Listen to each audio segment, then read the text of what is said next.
Daf Nun Gimel Amud Beis. Tanu Rabbanon. Ein machmitzin b'tapfuchin. You don't use as a leavening agent. You do not use tapuchim.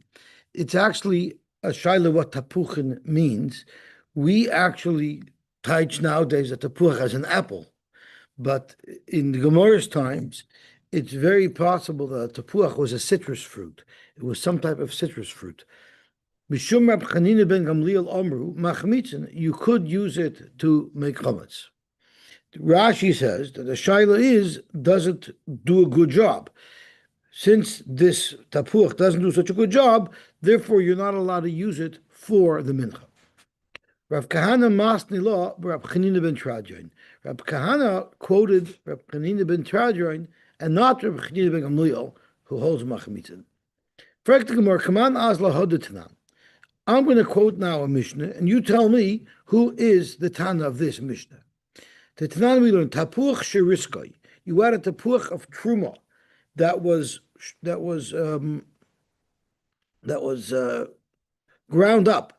V'nosnoi b'soicha isa, and you put it into isa. Now it was a very small amount, so it would have, if it was just a regular mixture, it would have been bottle, but this acts like an enzyme and it impacts the whole isa.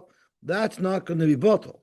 So tapuch sheriska v'nosnei b'soicha isa v'chimtza, and it caused the isa to become chametz. It did its job. Harezu asura, the whole isa of chulin, of course, will be also to a Yisrael because the truma content, the truma enzyme in it, meaning the tapuach, the leavening agent, which has an impact on the entire dough, will not be bottled, and therefore the whole dough is treated like truma. Zog to Gemara, Kaman. Who would this be like?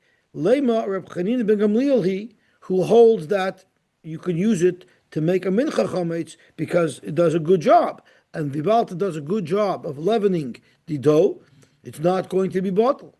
But for loy Rabbanan, the Rabbanan who hold that you wouldn't be able to use it for a mincha would hold that it's not really a good leavening agent, and therefore it won't answer the isa.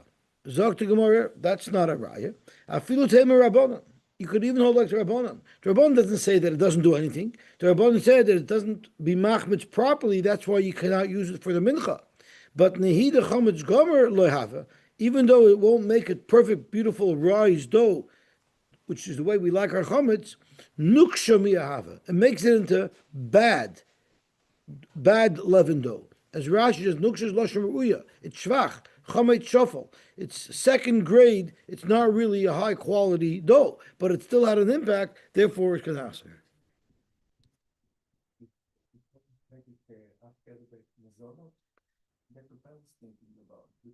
Oh no, this had water in it as well. The tapuach was just used as a leavening agent, like you put yeast in. They were just using it as yeast.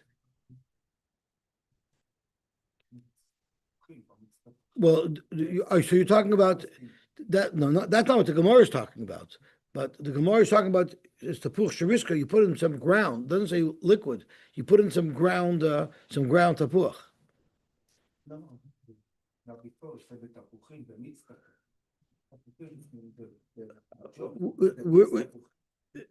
I don't think that's what it means. I think it was just used as a. I think it was just used as a leavening agent. And where does it say mitz tapuchim? It just says. Right. It doesn't mean mitz. It means they use some of the flesh as a.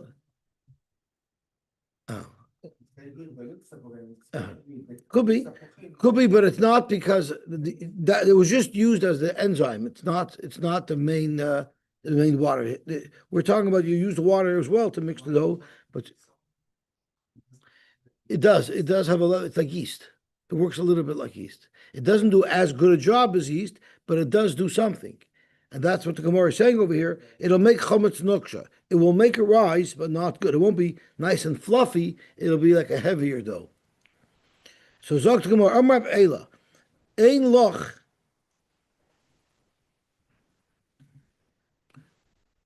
Okay, Amar Bila, Ein Loch Akasha La Kmitza, Yoser min minchas chayta.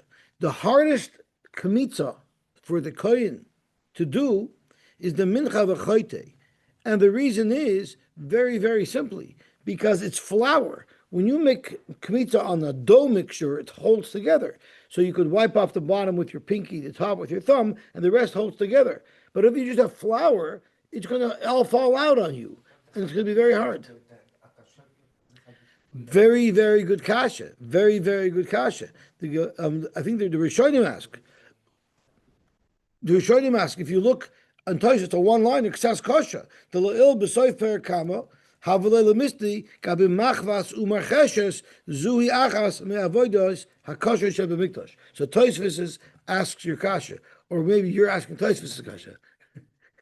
All depends on your perspective. B'shvili niver ha'olam.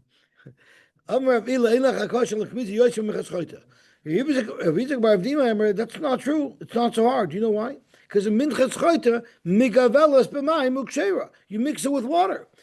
The mincha normally is mixed with oil. A minchas chayta doesn't have oil, but maybe you mix it with water, so it still is like a dough. Zakt Gemara, lema b'hakamifli. Maybe that's good for the machlokes of whether or not it's hard. The mar savar kamoish. Lema b'hakamifli. Maybe this is what they're arguing on. The mar savar kamoish shehein misharinan. Umar savar lechamoish shehayu misharinan.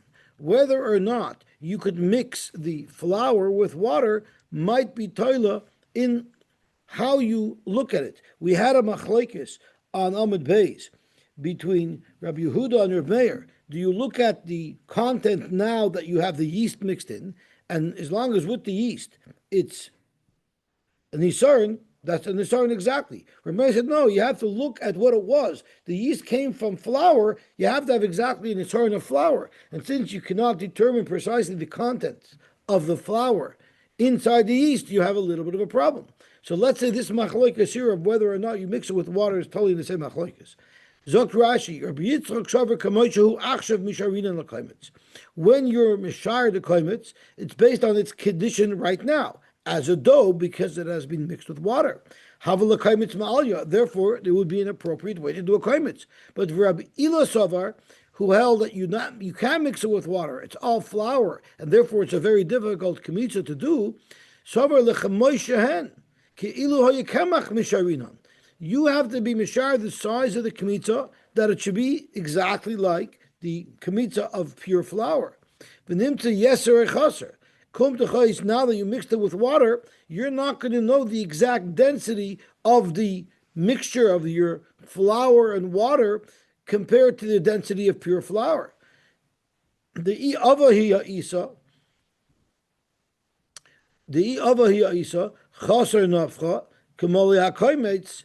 If the isa is more dense, then we have to look at the girsa because the girsa is messed up here a little bit. It says over here chaser nafcha mimali hakaimetz. We're going to be missing some yoser mishim haya kemach. If it's very, very thick, then you might be missing some density. V'mrachi nisraben, then it's going to be more blown up, and then you'll be missing some soilers. So basically, if it's more dense than flour, your kaimich is going to contain more flour than necessary. If it's less dense than flour, then your kaimich is going to contain less flour than necessary. While the Rabbi Ila holds kamoy she'ein misharinan v'avale kaimit shave kamoy shehi. My apostle Rabbi Ila. So Zok to Gemara, this Rashi is a little bit weiter. So Zok to Gemara, let's say the machlokes of Rabbi Ila and Rabbi Yitzchak as to whether or not you are able to mix water with the flour and make dough by a minchas chayte will be totally in. You hold kamoy she'ein misharinan, which will be Rabbi Yitzchak. Therefore, we don't care if the density of the flour changes by the kmitza, because you look at the content of the mixture that he's actually making the kmitza on. You need to have all your shiurim based on pure flour. You can't allow the influence of water to impact it, and therefore you have to stick to pure flour. Zogt Gemara loy. Let's say that's not the machlokes. That's the machlokes we had between Rabbi Yehuda and Rabbi Meir in our Mishnah, but that's not our machlokes here. Rather, the chula alma kamoisha hein misharinon. Everybody holds that you need to have the right flour content that was there. So Ibazoi, how could you mix it with water? Uvahakam if it be the Mar Sovar my chareva mishemen. Rabbi Yitzchak holds when he says you need a minchas chareva, it doesn't mean pure flour. It just means you shouldn't mix oil into it, but water you're supposed to mix into it. So that is the right substance from which you're going to extract your kmitza from. Umar Sovar chareva mikal dover. The minchas chareva means it's completely dry, and therefore you're going to be focused only on the flour content, and that will be impossible to know that you have the right content of your kmitza if it's mixed with water and it's a doughy mixture. Gewaltig. Zogt the heilige Gemara weiter. Tanan Hossa, we learned in a Mishnah, Basar ha'egel shenitpach. So before we continue, let's have a little bit of a hakdama here. We know there's halacha for something to be tamei tumas oichlin, meaning that it will be able to be makabel tuma as an oichel. It has to be the shear of a kabeya. Now I'm saying that with caution because that's a machlokes rishonim. Some rishonim hold that in order for it to become tamei, it has to be the shear of a kabeya, and some rishonim hold no. Any minute amount is subject to become tamei, tumas oichlin, but it won't be able to transmit tuma unless it's a kabeya. So the shaila here is you needed a kabeya either to be metama as tumas oichlin or to become tamei with tumas oichlin. So you had basar egel, which generally is less fluffy, it's more dense. Shenitpach, and it was soaked in water, for instance, and it blew up. Now it's going to be a kabeya. So the question is, do we consider it a kabeya? Now it meets its threshold for tumas oichlin or not? Or on the flip side, basar zekena shenismaich. You had meat of an older animal that was in fact more than a kabeya, but you put it into water and it shriveled, and now it's no longer a kabeya. So state in the Mishnah, mishtairin lechamois shehin. That's what the Mishnah says. What does it mean, mishtairin lechamois shehin? That's a machlokes amiroim. Rav Rab Chia, Rab Yochanan Amri, mishtarin kamois shehin. You look at right now their scenario. Right now, if it's a kabeya, it's metama tumas oichlin. If it's less, it's not metama tumas oichlin. I don't care what its size was prior to now. We make our judgment based on the current conditions. But Shmuel, Rab Shimon, ben Rav, I guess, very shlokish, they all hold Army Mishtarin Lichemoy Shahin, like they were once before. So you don't make the judgment on them after they changed because of either getting blown up or contracting. You look at their original size. So that is the machlokes amiroim as to understand the Mishnah. So let's think about it. If we're talking about basar egel shenitpach, if you look at now, it's going to be tamei. If you look at lichamoy shehin, before it blew up, it will be tar. With the basar zakena, the scenario exactly the opposite. So that's how the Gemara learns currently this machlokes. Meisvei freik the Gemara. Basar egel shloi hayaboy kishir. You had basar of a young animal, and it was not a kabeya. The tafach, and it blew up. I guess it was soaked in water.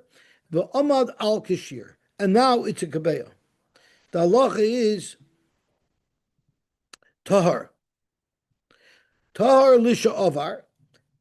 Up until now, where it was less than a kabeya, it's going to be tahar. But v'tamei mikanu l'haba. But moving forward, it's tamei. So this clearly tells me that what this Mishnah is saying is you look at kamoish shehin. not lichamoishain like they were. You look at its current condition. If in its current condition it's a kabeya, then it's going to be mitama to masaychel. And if in its current condition it's not a kabeya, it's not mitama, or vice versa. So our problem over here is beishlama according to the man damar who holds that you look at the way they are right now, which is Rav or this makes perfect sense because that's what they said. You look at its size right now. You don't care what it was before. However, if you learn like Shmuel and Reb Shimon and Rish Lakish, now you have a massive problem because they hold you look at what originally was. Therefore, this basar egel that was not kashir that now blew up and is kashir, it should be tar before and it should be tar now because you don't look at it like it's really a kabeya. And for the Gemara, you're right, but it's midrabanan. Even though Reb Shmuel and Reb Shimon and Rish Lakish hold that midaraisa, you look at its original size, and therefore it's not tamei. This mission that we've just quoted that said v'tamei mikanu laba, it's only tamei midarabanan. But really midaraisa, it's not tamei. Frag the Gemara, if that's pshat, let's look at the seifa of this mission that we quoted.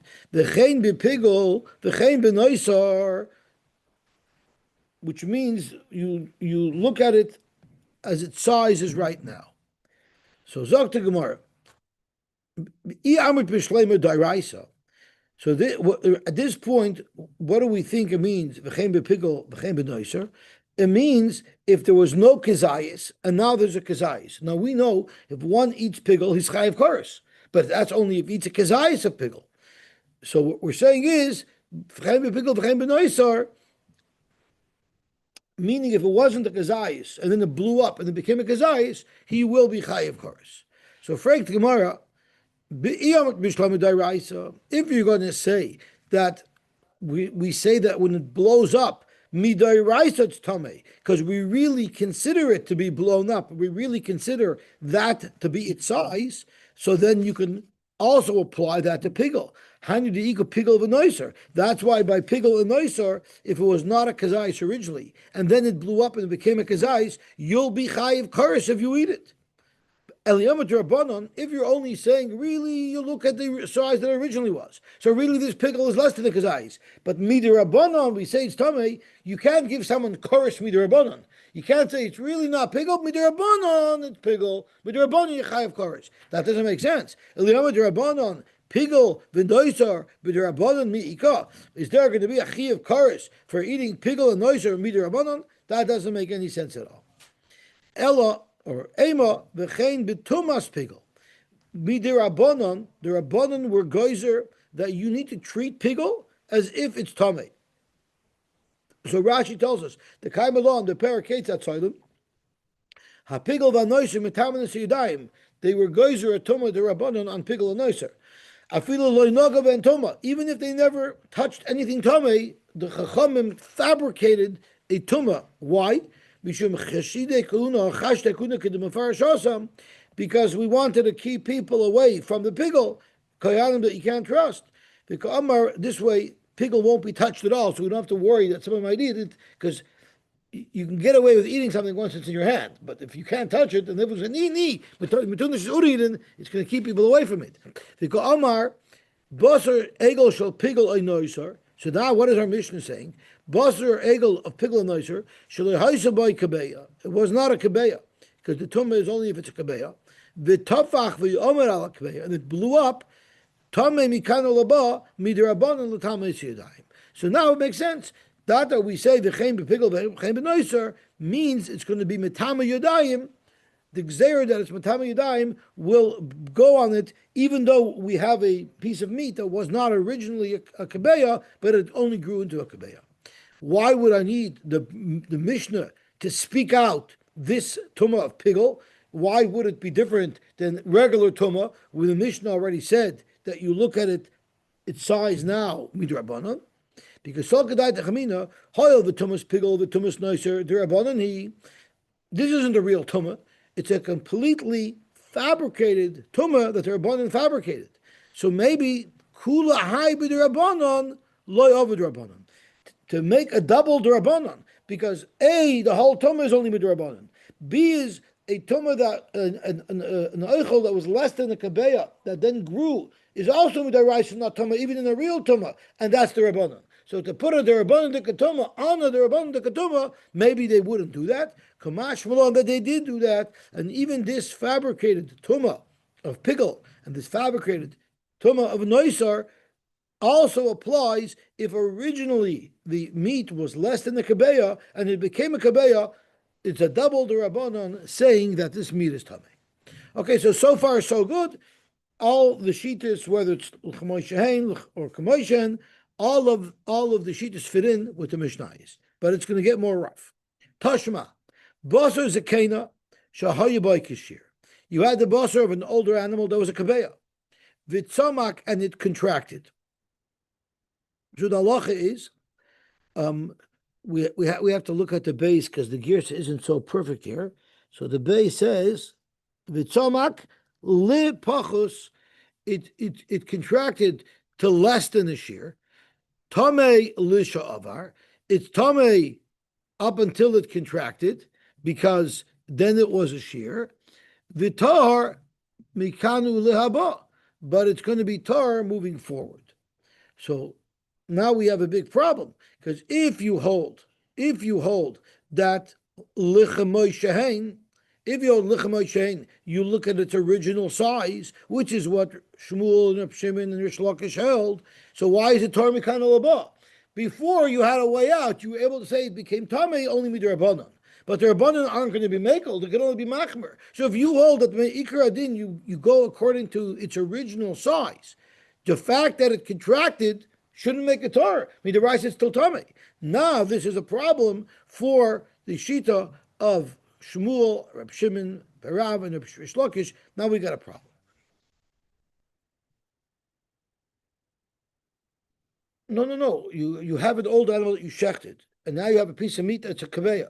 The meat, I guess, it has more moisture content. I don't know the chemistry in it, but the meat of an older animal it will contract.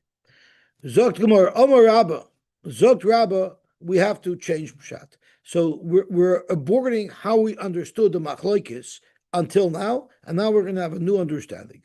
Omar Rabba, Kol Heicha, the Meikara Havabay, Vahashta Lesbay, anytime there was originally a Kabeya, and now there's no longer a Kabeya, you cannot possibly say that it's Tamei al Tumasaychel. Halaspe. So even Reb Shimon, who held you look at it like a once was, that has its limitation. Because the fact of the matter is, you don't have a kabeya right now. How could you say a piece of meat that right now, in its current state, it's less than a kabeya? Everybody's going to agree that that's not tummy. So we're going to have to see shot in the cases. No, that's a different story. Yeah, then it's not tummy to its Yeah. No, if you cut it in half, well, the difference is if you break a klicheres, it's no longer a keli. If you cut a piece of meat in half, it's still a piece of meat. Right. So if it was, I'm not sure what the halacha is, but for sure, everybody would agree that if you cut it in half and now you have two pieces less than the kabeya, they will not be able to transmit tama anymore. That everybody agrees. So Zok Gemara. So therefore, Amar Rabba Kalecha de Mikar Hababe Vash Halaspe Halaspe. So you have to work with the current state. V'chol Heicha de Mikar Le Hababe. And any time originally there was no kabeya, V'hashta Hababe, and now it does have a kabeya. There you could say it's midrabanan. There you could say it's going to be tamei midrabanan. Kipli.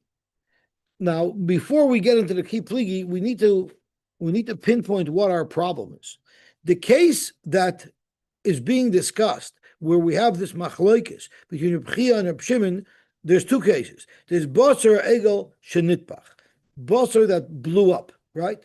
So there you could say that you look at it like it's now, even with Rabbanan. But basar zakesh and ismayach, if it's no longer a kabeya, Rabbah is saying everybody would agree that there's no way it could possibly be Tameh, because right now you don't have a Kabeya.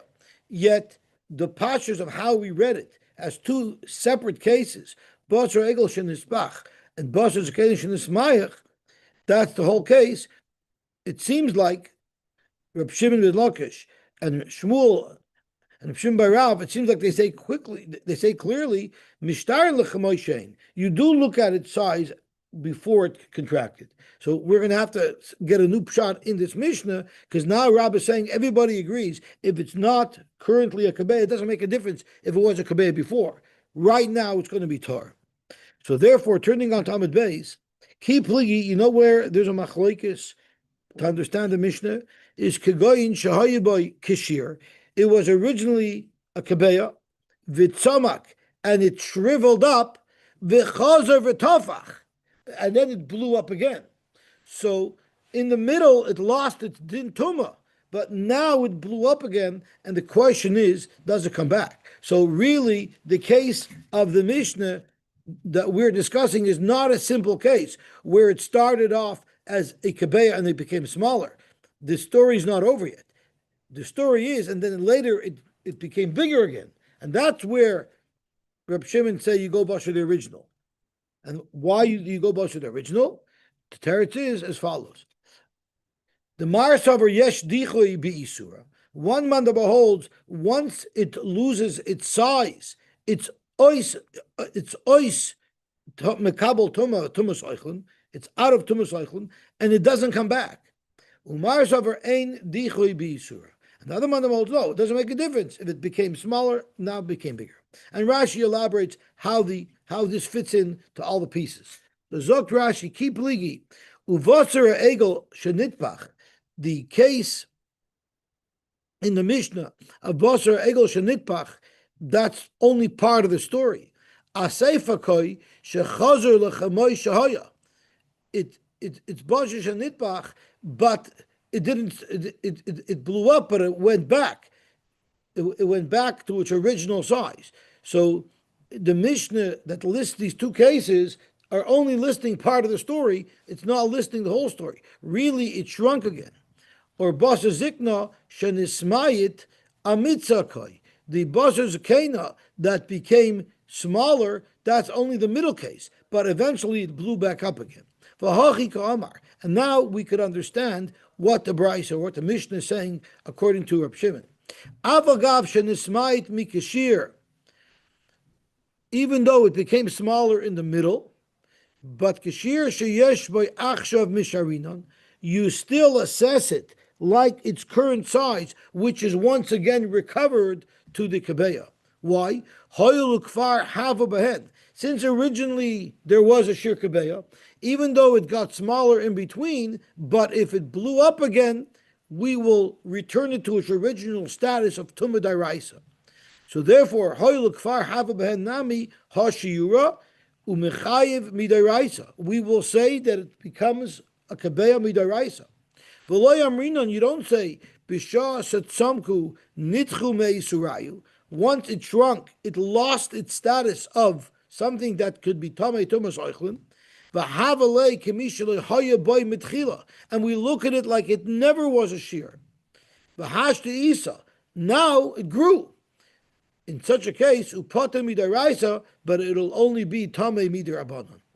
So Reb Shimon very shlokish savri. So the first shita held that once it contracts, you could no longer ever give it a tumah deraisa anymore. At most, it'll be a tumah derabanan because it lost its status of a kabeya when it shrunk. But Reb Shimon very shlokish savri yesh dichu b'yisurin. Even the itchi. No, sorry, I mixed up the shitas. So Reb Shimon and Rish Lakish holds yesh dichu b'yisurin. It was once a large size and it became smaller. We say midaraisa, it's ois tamei midaraisa. V'lo yikabel oid tumah midaraisa ela de midarabanan. That it grows and becomes bigger again, that will only be tamei midarabanan. And the Chachamim hold, the first shita holds that no. Once it goes back to its size, you look at it like it's right now, and right now it's a shear, and therefore it's going to be tamei midaraisa. So Zoktamar keep liki chagoyin shoy by kashir v'tzamek v'chazav v'tavach. The Mar Savar yesh dichui be'isura. the Shita of Reb Shimon ben Lakish and Reb Shimon, they hold you could have Dichu B'Yisura, and since at one point it contracted, we say that it's no longer Tumah D'Oraisa, it can only be Tumah D'Rabbanon. Umar Savar Ein Dichu B'Yisura, and the first Shita, Rabbi Yochanan Shita, is that it doesn't lose its status, and therefore it will be considered Tamei Mid'Oraisa once it blows up again. So now we're going to go off on the tangent because we just introduced a whole new shaila. Do you say dichu b'isura or not? Do you say once it loses shem iser, it stays off, or do you say no, it can come right back once it inflates again? So frag tomorrow, mi ikalaman damar diyesh dichu b'isurin. Is there anybody out there who holds that there is dichu, which really is the shita that we're attributing now to Reb Shimon and Rish Lakish? But none we learned in the Mishnah. Kebeya oichlin shenicha bechama v'nismaitu. You had a kebeya of oichel that you put it into the sun, and because of that, it contracted a little bit. V'chein kezayis min hameis. So when you're talking about kebeyas oichlin, you're talking about lagabe tumas oichlin, or v'chein kezayis min hameis, when you'll be talking about a tumas oil, or kezayis min hanavela, which you're talking about the tumah of an avela. Or uchadash min hasheretz, and you're talking about tumah sheretz. Uchazayis pigel, uchazayis noisor, which we know that's the chi of kars to eat them. Or I guess we're talking lekapi tumah here. Tahirin, they will all be tahar because they all shrunk. Ve'ein chayavin aleyan mishum pigel v'noisor v'chelev, and you're not going to be chayiv on them. You're not going to be chayiv for them. So we're talking about the achila when it comes to gazayis. So the items that we're talking about tumah tahira remain tahar, and the items that we're talking about isur v'heter remain mutter. Why? Because we say the shear was diminished. However, what if a nichan b'kshama b'tavchu? What if you then put them in the rain and they blew back up again, which is similar to the case that we've been discussing? Then temeyin v'chayovin aleim mishum pigol v'noiser v'chelav. So this tells us clearly that once the size reinflates, it becomes chayiv midaraisa, which is a contradiction to how Reb Shimon and Rish Lakish understood, because they held once it loses its shear, it's dochui from the Isser, and even if it inflates again, at most it'll only be Tamei Midarabanan. But here you clearly see that it will be Tamei Midaraisa, and it'll have an Isser Chelav with Chiv Karish Midaraisa. So Tiyufta, Lamand Omer, Yesh Dichu B'Yisur and Tiyufta. So the Shita of Reb Shimon and Rish Lakish, how we wanted to understand them, how Rabbah understood them, that's all Geshlagen. Period. Tashma. Tarim Te'enim ala Groigreis. Now, a fig comes in two ways. It could be a fresh, big, fat fig, or it could be a dried fig. They both have the same fig content, but the dried fig has a much higher density.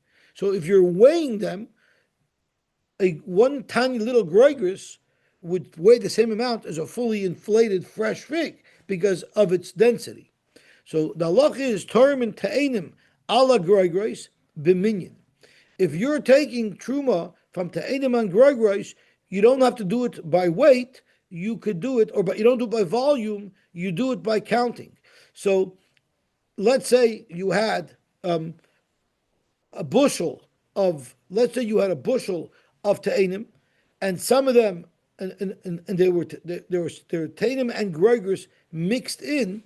If you just take, and Rashi says we're talking about meiser. If you take 10% of the volume of the bushel, you might not be fulfilling your mitzvah of meiser, because one te'ena, it takes up the space of multiple groigers.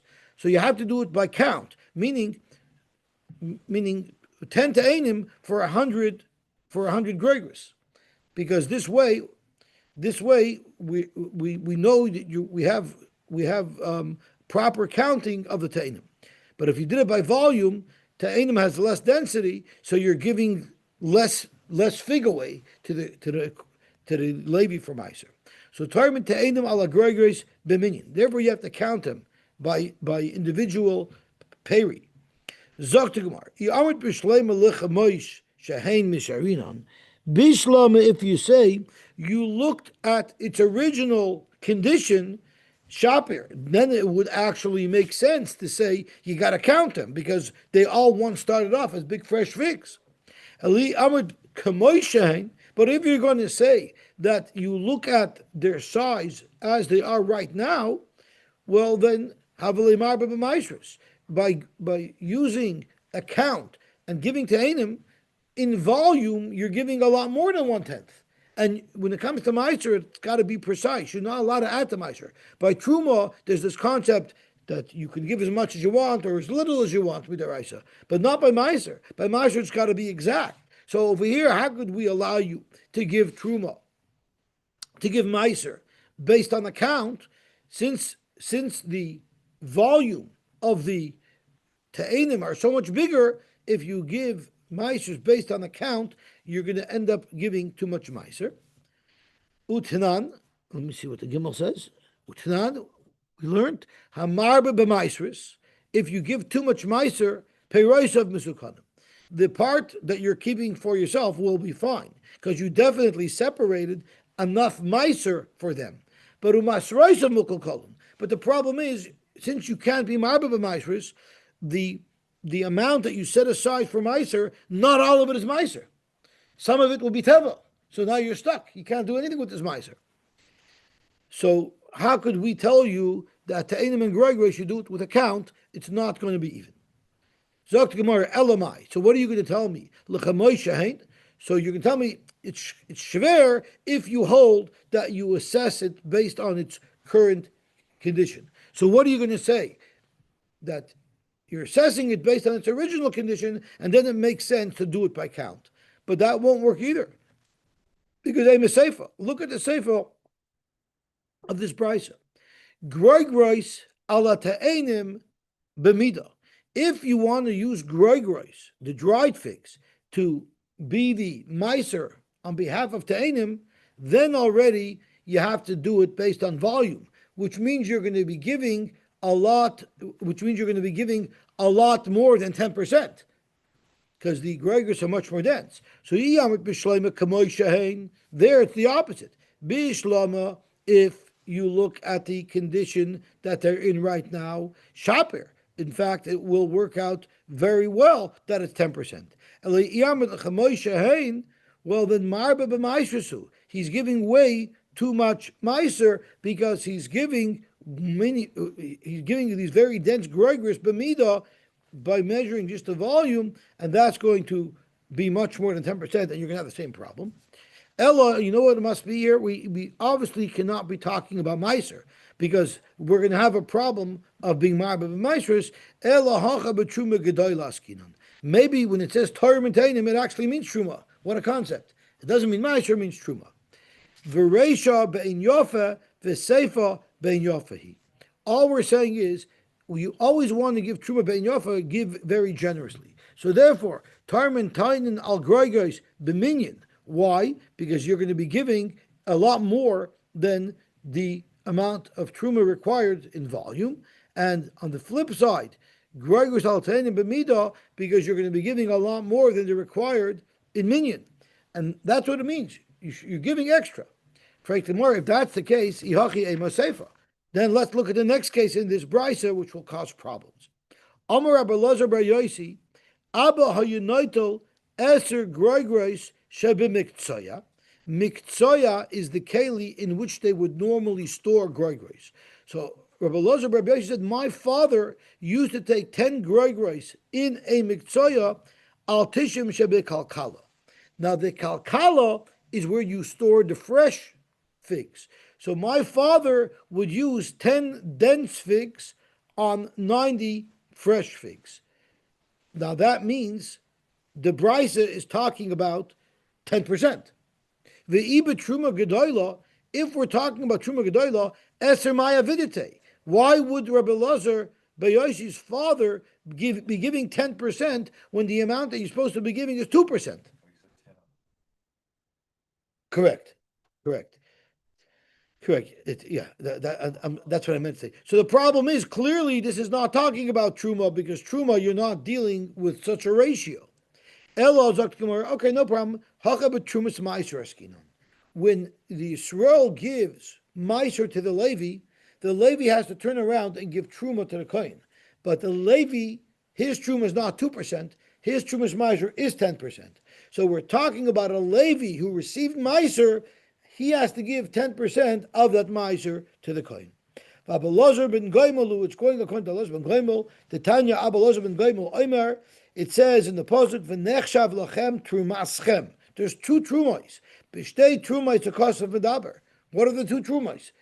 Achas truma gedoyla. One is the main truma that a Yisrael takes, that's approximately 2%. The achas trumas meiser, which is 10%. Keshem she truma gedoyla nitelas ba'omed ubemachshava. Just like truma gedoyla, you can separate it without physically separating it. You can just look at the kri and say that half is going to be truma, that side is going to be tevel, going to be chulin, and you could start eating already before you did a physical afrosha. And it could be done by oimid. You don't have to measure it precisely. You could guesstimate it. Kach trumas meiser nitelas ba'oimid ubemachshava. Now Tosfos says, Rashi says, ba'oimid means you could even do it not precisely. Tosfos says you have to dafka do it not precisely. You know why? Because then you'll probably give a little more just to be sure.